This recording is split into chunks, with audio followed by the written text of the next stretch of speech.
সম্প্রতি কোটা আন্দোলনের বাংলাদেশের বাইরেও বিভিন্ন রাষ্ট্রে বিভিন্ন স্থানে বাংলাদেশে আন্দোলন করে। ওই আন্দোলনের প্রেক্ষিতে সারা বিশ্ব জানতে পারে যে বাংলাদেশে কোটা আন্দোলন চলতেছে এবং সরকার গণহত্যা চালাচ্ছে।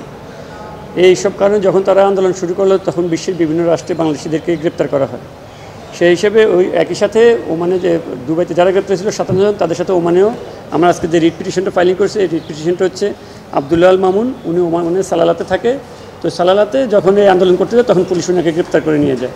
উনার সাথে আরও অনেককেই গ্রেপ্তার করে নিয়ে যায়। আমি উনার ব্যাপারে জানতে পারছি, পরে আমি এটা একটা রিপ্রেজেন্টেশন দিলাম যে বাংলাদেশের পররাষ্ট্র মন্ত্রণালয়কে, যে আপনারা দুবাইতে যারা গ্রেপ্তার হয়েছে তাদের ব্যাপারে যেহেতু 57 জনের ব্যাপারে লয়ার নিয়োগ করছেন, এদের ব্যাপারেও একটা ব্যবস্থা গ্রহণ করেন। কিন্তু পররাষ্ট্র মন্ত্রণালয় আমার এই রিপ্রেজেন্টেশনের কোনো পদক্ষেপ নেয় না, যার কারণে আমি রিটটা ফাইলিং করি।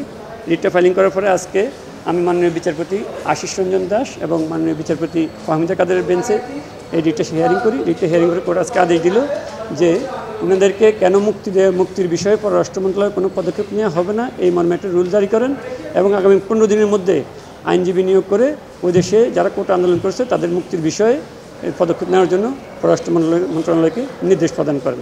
রুটে আমি বাংলাদেশের পররাষ্ট্র মন্ত্রণালয়কে বিবেদী করছি। আমি বায়ুবর্পণ যতটুকু জানছি, আমার এই আবদুল্লাহ আল মামুন উনি সহকারে আরও প্রায় 15-20 জন ওই কোটা আন্দোলন থেকে গ্রেপ্তার হয়েছে এবং এদের অনেককে সাজা দেওয়া হয়েছে।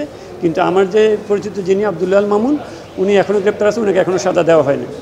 আদালত বলছে যে পররাষ্ট্র মন্ত্রণালয়কে আগামী 15 দিনের মধ্যে এই বিষয়ে ব্যবস্থা গ্রহণের নির্দেশ প্রদান করছে।